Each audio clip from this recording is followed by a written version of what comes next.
Alhamdulillah. Walhamdulillah summa alhamdulillah. Wassalatu wassalamu ala Rasulillah Sayyidina Muhammad ibn Abdullah wa ala alihi wa sahbihi wa mawalah. La haula wala quwata illa billah. Rabbana lakal hamdu hamdan katsiran tayyiban mubarakan fi. Subhanaka la ilma lana illa ma 'allamtana innaka antal alimul hakim. Rabbi syrah li sadri wa yassir li amri wa hlul 'uqdatam min lisani yafqahu qawli wa la haula wala quwata illa billahil aliyil azim. Amma ba'd. Al-Mukarramun, para jamaah Majelis Ta'lim Kanzul Arsy, alhamdulillah puji syukur kita sampaikan kepada Allah Ta'ala. Kembali Allah Ta'ala pertemukan di tempat ini untuk menambah hasanah keilmuan kita di dalam kita beribadah kepada Allah Subhanahu wa Ta'ala. Kemudian kita berzikir dengan membacakan Asmaul Husna, kita doa secara berjamaah. Semoga Allah Ta'ala jadikan kita duduk di tempat ini berbentuk nilai tambah ibadah dari Allah Subhanahu wa Ta'ala. Salawat dan salam tak lupa kita sampaikan kepada Sayyidil Alamin wa Khairil Bariyah Muhammadur Rasulullah sallallahu alaihi wasallam. Para jamaah sekalian, mari sama-sama kita luruskan niat, sempurnakan ikhtiar. Kita duduk di tempat ini sabar dan tawakal. Jadi jangan mengeluh, jangan merasa bosan. Karena di tempat ini adalah merupakan sumber yang saya sampaikan minggu yang lalu. Jadi sumber berlian ada di majelis ilmu. Berlian itu akan memancarkan sinar. Siapa sinarnya itu? Rasulullah sallallahu alaihi wasallam. Makanya saya bilang dan selalu saya sampaikan, jangan bosan, jangan jenuh, jangan merasa capek. Seperti inilah kita ibadah. Karena kedudukan orang yang menuntut ilmu itu sangat tinggi sekali derajatnya di pandangan Allah Subhanahu wa Ta'ala. Kita langkahkan kaki kemari, kita yang mengendarai sepeda motor, ada yang berjalan kaki. Mudah-mudahan langkah kita terus dihitung kebaikan dan berbentuk pahala dari Allah Subhanahu wa Ta'ala.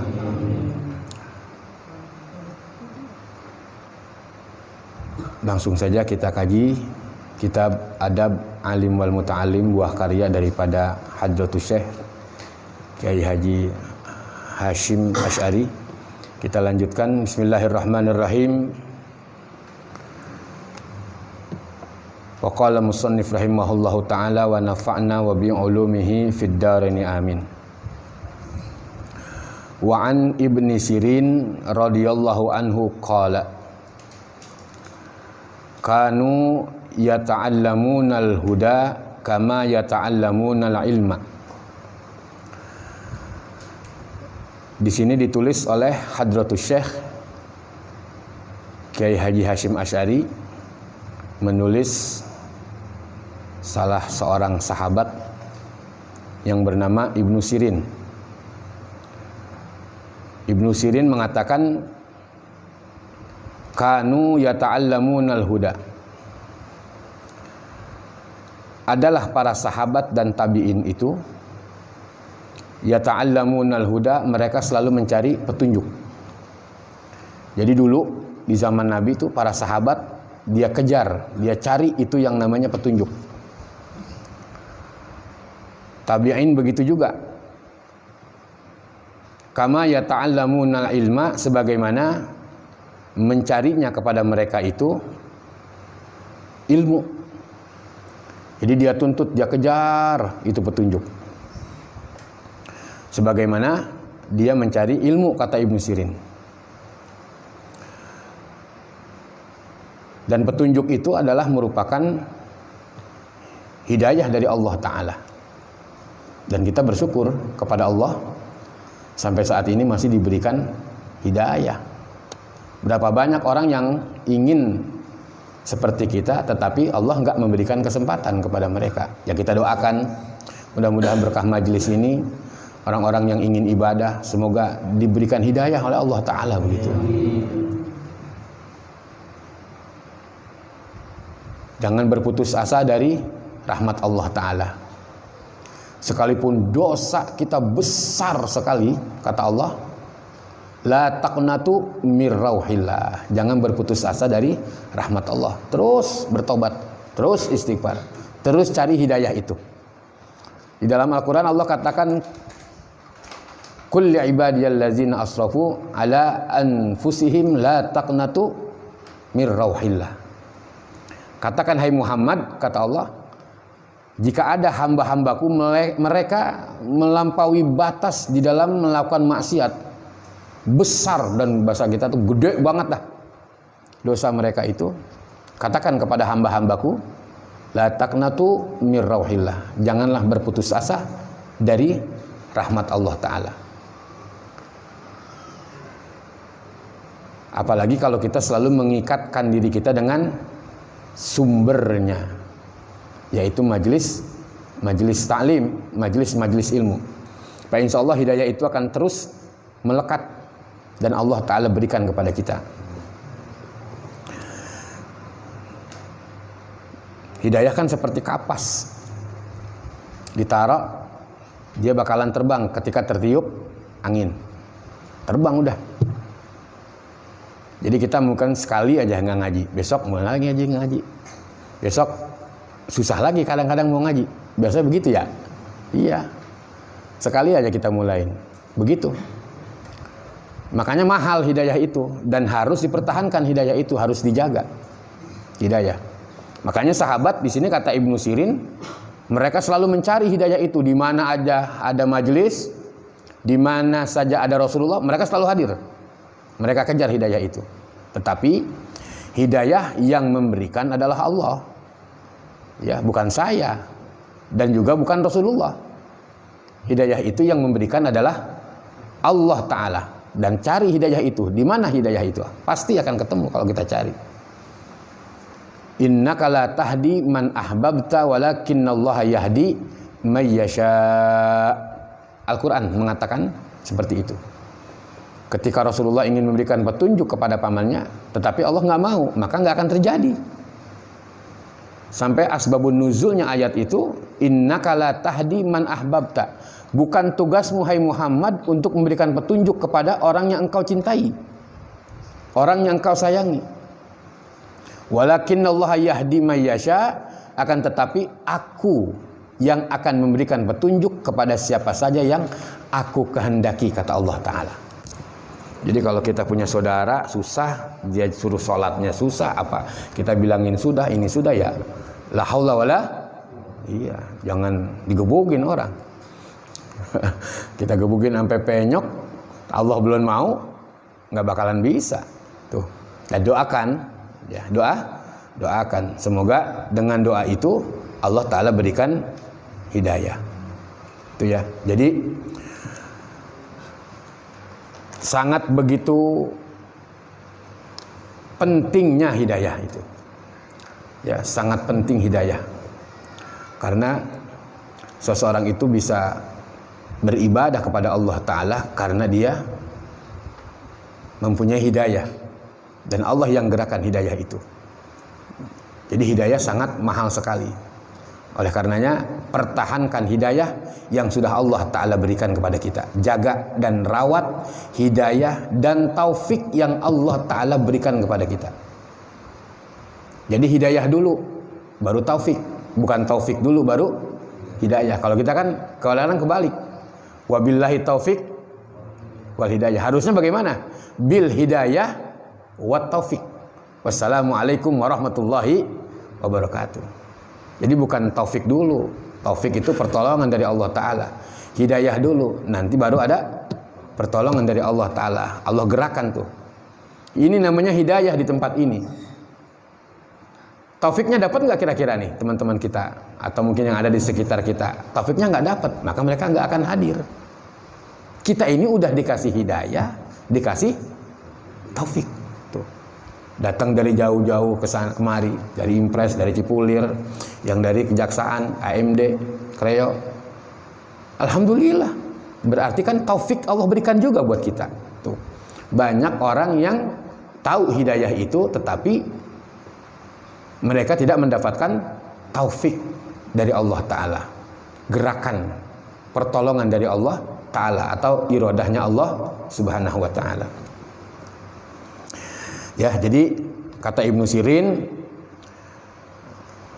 carilah hidayah itu, terus uber hidayah biar makin erat kita dengan Allah Ta'ala.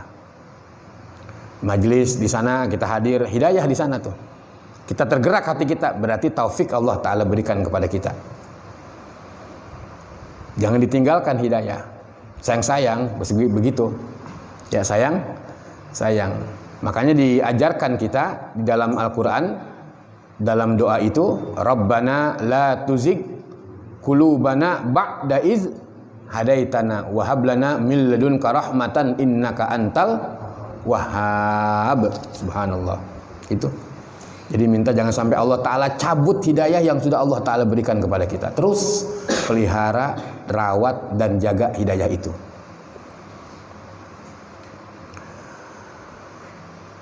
Kama yata'allamuna al-ilma, sebagaimana mereka para sahabat dan para tabi'in itu menuntut ilmu, mencari ilmu. Jadi memang kedudukan orang yang menuntut ilmu itu subhanallah.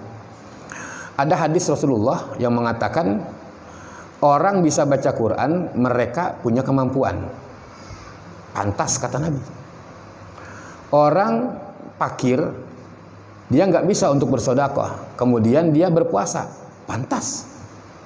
Ada orang yang kaya, dia nggak mampu untuk puasa, tetapi dia sedekah, pantas. Sampai Nabi mengatakan, tahukah kalian siapa orang yang juara itu di antara mereka itu? Di antara orang yang baca Quran, di antara orang yang apa tuh tadi? Orang yang puasa, orang yang bersedekah, orang yang berinfak. Tahu siapa orang yang juara itu? Kata Nabi. Sahabat bertanya, siapa mereka itu ya Rasulullah? Orang yang juara itu adalah talibul ilm, orang yang selalu menuntut ilmu. Mereka lah yang juara, subhanallah. Jadi kedudukan orang yang menuntut ilmu itu sangat luar biasa dari pandangan kemuliaan Allah Subhanahu wa taala. Wa anil Hasan al-Basri, atau boleh juga al-Bisri radhiyallahu anhu qala, dan dari Hasan al-Basri radhiyallahu an qala.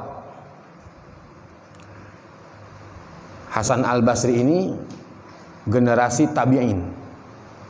Ya, generasi tabi'in. Beliau ini lahir, dalam riwayat dijelaskan ketika 2 tahun menjelang wafatnya Sayyidina Umar, lahirlah Sayyidina Hasan al-Bisri atau al-Basri itu. Jadi generasi tabi'in, bukan sahabat. Kalau sahabat kan orang yang melihat Rasulullah. Jadi setelah Rasulullah wafat, kemudian 2 tahun menjelang wafatnya Sayyidina Umar, maka lahirlah Hasan al-Basri. Ini orang yang faqih, seorang yang berilmu, ya.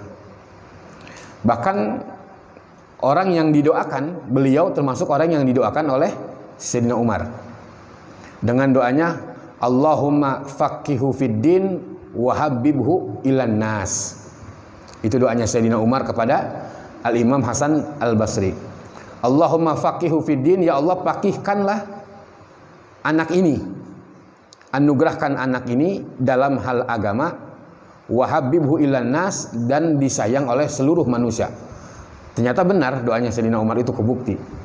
Imam Hasan al-Basri itu orang yang sangat disegani sekali dan selalu dicintai semua dari kalangan ulama, dari kalangan umara. Sayyidina Hasan al-Basri. Dan semua kala itu apa yang dikatakan oleh Hasan al-Basri, mereka selalu nurut, patuh terhadap Al-Imam Hasan al-Basri. Faqih, jadi orang yang dianugerahkan keilmuan agama sangat luar biasa, Allah Ta'ala berikan anugerah kepadanya. Kata beliau, in kana ar-rajul la yakhruja fi adabi nafsihi as-sinina summa sinin. Kata Imam Hasan al-Basri, Sesungguhnya orang-orang banyak mereka yang meninggalkan rumahnya, keluar dari rumahnya, keluar dari kampung halamannya bertahun-tahun fi adabi nafsihi, di dalam mencari adab. Tuh.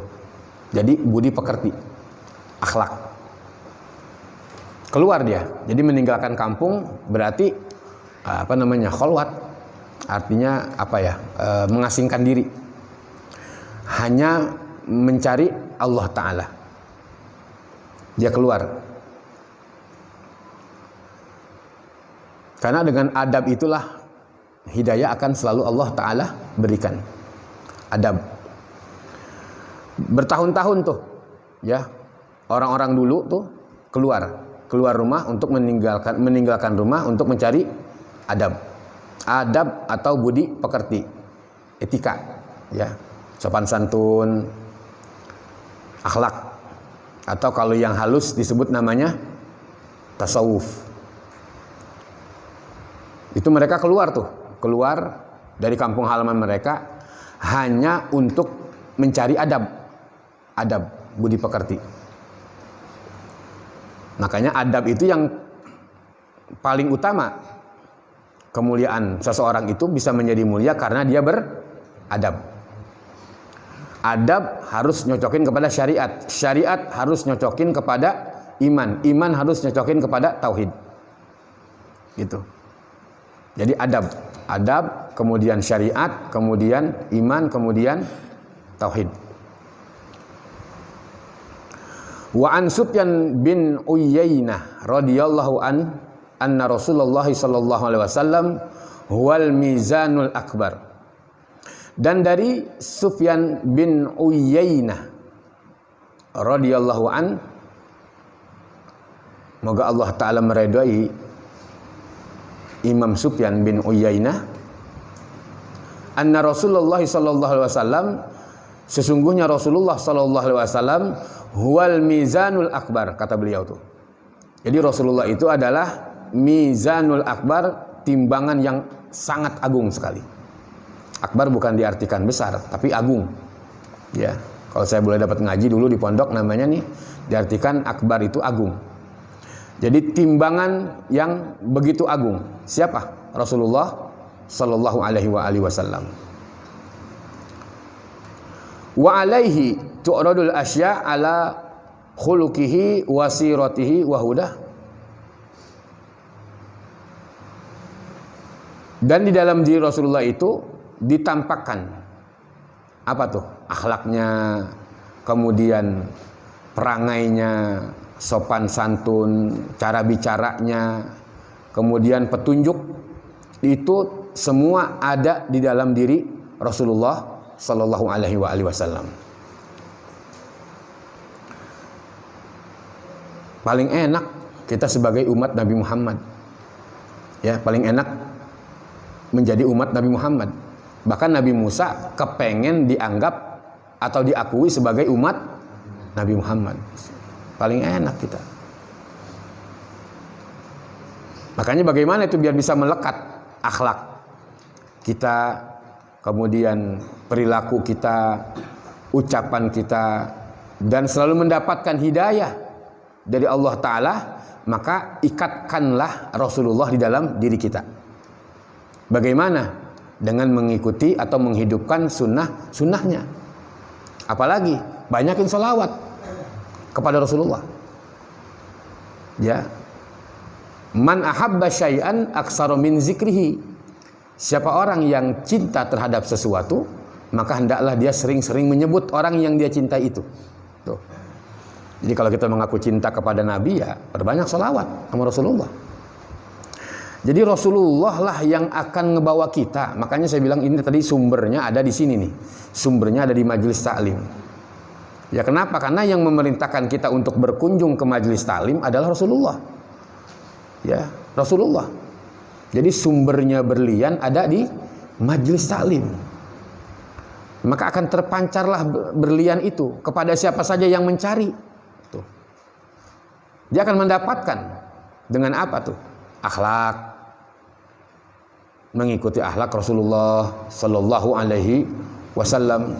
Salawat kepada Nabi dengan banyak salawat. Allahumma sholli ala Muhammad wa ala ali Muhammad. Allahumma sholli ala Muhammad wa ala ali Muhammad. Atau mau ditambahkan Sayyidi boleh.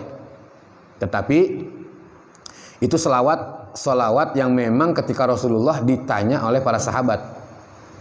Ketika sahabat diperintahkan untuk bersolawat, innallaha wa malaikatahu yusholluna 'alan nabi ya ayyuhallazina amanu shollu alaihi wa sallimu taslima. Kemudian kaifa nusolli, bagaimana caranya kami bersolawat kepada engkau ya Rasulullah? Nabi katakan, Allahumma sholli ala Muhammad wa ala ali Muhammad. Allahumma sholli ala Muhammad wa ala ali Muhammad. Allahumma sholli ala Muhammad wa ala ali Muhammad. Kenapa nggak pakai Sayyidi? Karena memang begitu kita dapatnya dari guru-guru. Jadi jangan menyalahkan orang yang memakai Sayyidi dan orang yang nggak memakai Sayyidi. Kenapa dia nggak memakai Sayyidi? Karena suluknya seperti itu. Jalannya dia mendapatkan salawat itu dari guru-gurunya, tidak memakai Sayyidina Muhammad. Boleh. Kemudian bagaimana kalau kita memakai Sayyidina Muhammad? Takziman wa takriman. Jadi sebagai bentuk takzim, mengagungkan dan memuliakan Rasulullah. Artinya beda ketika kita menyebut nama Nabi Muhammad dengan nama yang lain. Tuh, bedakan. Berarti ada apa namanya? Ada takzim kita, ada rasa memuliakan kepada Rasulullah sallallahu alaihi wasallam. Fama wafaqaha fahuwal haq wa ma khalafaha fahuwal batil. Tuh. Maka sesuatu yang cocok di dalam diri Rasulullah itu yang hak. Dan ada sesuatu yang menyimpang, itu yang batil. Nggak ada. Nabi itu terjaga, maksum Rasulullah. Terjaga daripada kesalahan. Allah Ta'ala pelihara tuh Rasulullah sallallahu alaihi wasallam. Jadi di akhir zaman ini udahlah kita nggak ada lagi kencangin salawat kepada Rasulullah sallallahu alaihi wasallam. Selain kita berzikir, selain kita tadarus, selain kita bersedekah, selain kita berinfak, selain kita berbagi, peduli, memberikan manfaat kepada orang lain dan memberikan kasih sayang kepada sesama, udah ikat diri kita dengan Rasulullah sallallahu alaihi wasallam. Berarti perbanyak salawat kepada Nabi Muhammad sallallahu alaihi wasallam. Biar apa? Biar hidayah terus melekat di dalam diri kita ini. Ya, hidayah terus melekat, Allah Ta'ala berikan hidayah kepada diri kita. Ya itulah ya. Jadi beberapa perkataan para sahabat dan juga para tabi'in yang memberikan nasihat kepada kita nih melalui kajian kitab Adab Alim wal Muta'alim, buah karya daripada Hadratus Syekh Kiai Haji Hashim Asy'ari. Ya, jadi terus cari hidayah. Jadi hidayah bukan di sini saja, bukan di Majelis Kanzul Al saja. Di mana ada hidayah? Di Al-Fahriyah ada hidayah, di Al-Ma'mur ada hidayah, ada majelis. Semakin banyak kita cari hidayah, insya Allah semakin melekat hidayah itu Allah Ta'ala berikan kepada kita. Tinggalkan aja satu majelis, tinggalkan lagi majelis yang lain, tinggalkan, udah makin terbang itu hidayah. Jadi makin jauh Allah Ta'ala berikan hidayah kepada kita. Ya, jadi ibarat kapas tadi saya sampaikan, suatu saat akan diterpa angin kapas itu, maka dia akan pergi, dia akan hilang kapas itu. Hilang, kalau nggak bisa kita cari ketemu repot. Ya, yang repot hilang. Nauzubillah, sampai akhir hayat hidayah kita lepas. Nauzubillah, summa nauzubillah. Jadi mudah-mudahanlah sesuai dengan doa yang diajarkan di dalam Al-Qur'an, Rabbana la tuzigh qulubana ba'da iz hadaitana wa hab lana min ladunka rahmatan innaka antal wahhab. Jadi tugas kita hanya mencari. Jadi semua yang menentukan adalah Allah Ta'ala. Kita hanya bisa berencana, semua yang menentukan adalah Allah Ta'ala. Kita bisa berjamaah, yang mengabulkan segala doa adalah Allah Subhanahu wa Ta'ala. Insyaallah mudah-mudahan dengan ketulusan kita hadir ke tempat ini dengan sabar, fokus dan yakin dengan tujuan kita. Subhanallah, mudah-mudahan ini menjadi saksi ya, majelis kita ini akan menjadi saksi ketika kita dalam keadaan sakaratul maut. Mudah-mudahan Rasulullah akan datang untuk membela dan meringankan sakaratul maut kita. Udah nggak ada lagi dah. Ya, jadi biar kita diaku sama Nabi, biar diaku sama Nabi, biar dianggap kita ini sebagai umatnya Nabi, hidupkan sunnah-sunnah Nabi, sholawat kepada Nabi Muhammad sallallahu alaihi wasallam. Mudah-mudahan Allah Ta'ala jadikan kita sebagai khairal ummah, umat pilihan dari Nabi Muhammad sallallahu alaihi wasallam. Pas setengah jam, insyaallah nanti kita akan lanjutkan kembali ya pada pertemuan yang akan datang, dan kita langsung lanjut ke zikir gitu, untuk sebagai penyempurna yang merekatkan bahasa. Kalau kayu dilem, dipernis, dilem kencang, kusen dihias, kemudian dicat, orang juga akan memandang bagus kusen itu. Tapi kalau kusen baru hanya balok, belum belum dihias, belum diserut, murah harganya, sangat murah sekali. Apalagi balok dijadiin areng. Balok dijadiin areng, murah ya, murah banget. Ini kita pengen balok jadi kusen. Mudah-mudahan majelis ini seperti itulah. Ya, ilmunya kita dapat, zikirnya juga kita dapat. Jadi ngebentuk